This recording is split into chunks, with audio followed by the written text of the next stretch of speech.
Hello friends, in this video I'm going to show you how to check if your Linux system is getting a manual IP or a DHCP IP.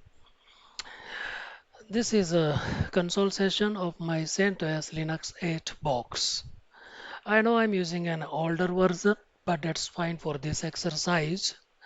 And this is the console session, so I am going to use PuTTY for this demo. Let's use IPA.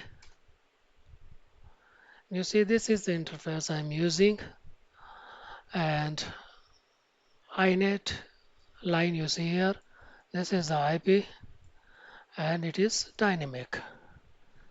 So let's do this nmcli connection show, and the interface name, it shows as a long listing of output about 95 lines. So I'm going to filter the output graph for method.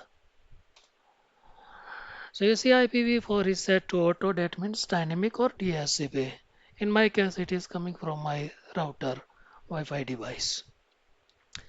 IPv6 is also auto, and proxy I don't care about it, and it is currently set to none.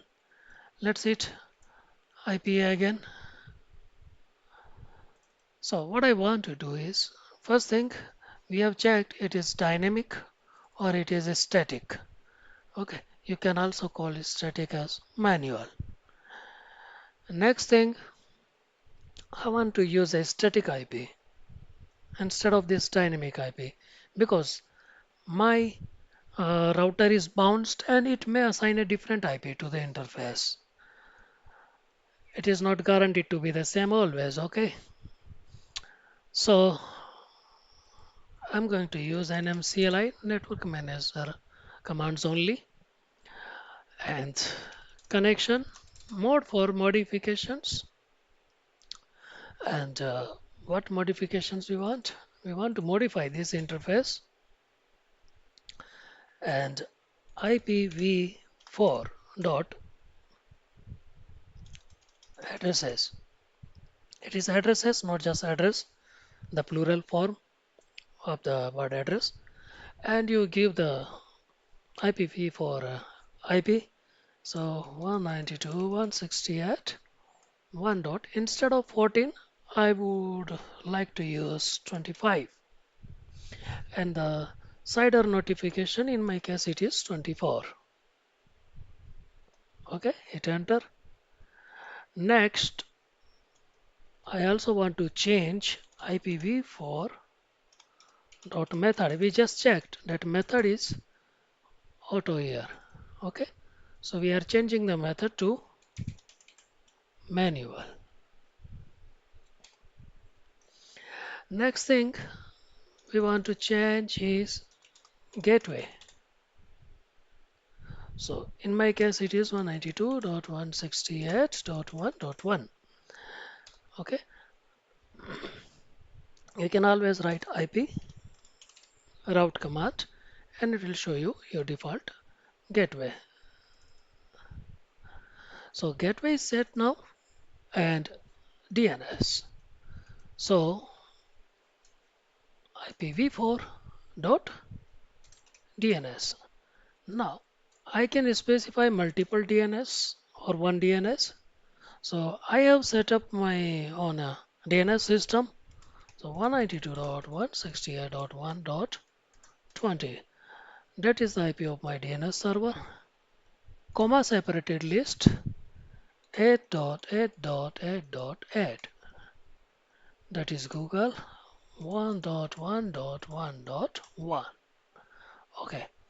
So those are additional DNS entries. Next, I want to do is IPv6 dot method ignore.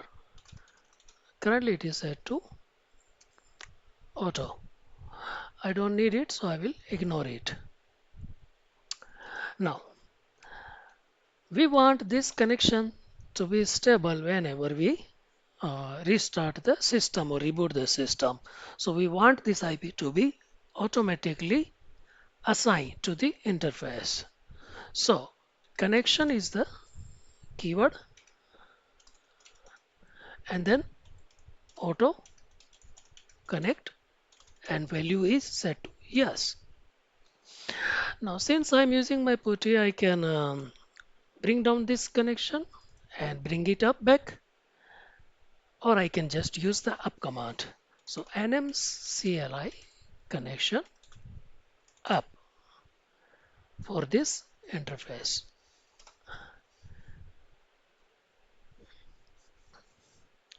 It is still going to bounce, so I'll minimize this putty session and in the console I'll just do this thing.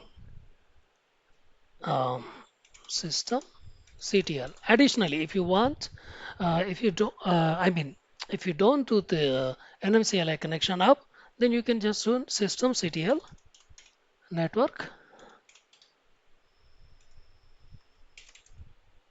manager unknown operation. Sorry, restart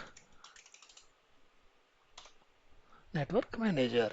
If I did that in the console, my putty session would not be lost. Now I can just uh, restart it. So I'll just use duplicate session.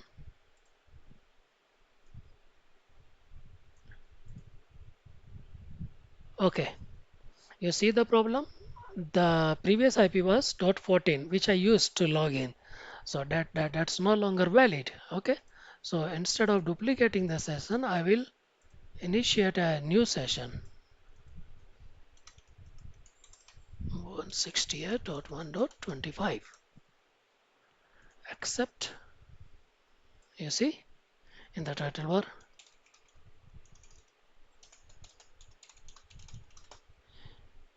Okay. Let's hit IPA. And as you can see here, that the interface has got the IP.25 which we just set, and this time it is not dynamic or DHCP. It's a static IP for this interface. If you have multiple interfaces, you can um, use the same steps. In my next video, I will show you how we add the interface. In my case, current case, interface is already present. Okay, and it was working. In my next video, I will show you where interface is not working, but physically it is present. And one more thing, inet 6 is showing as dynamic. Okay, so we have not disabled the IPv6 completely. We have just set it to ignore. Let's see one thing. nmcli connection show grep method. You see, we have set it to ignore. Okay, not completely disabled, and that's fine for us. In my next video, I will show you how to disable IPv6 completely. Thank you guys. Share this video with your friends who use a Linux system, or if you love coding, scripting, do let me know what you would like to see next. Thank you. Bye bye.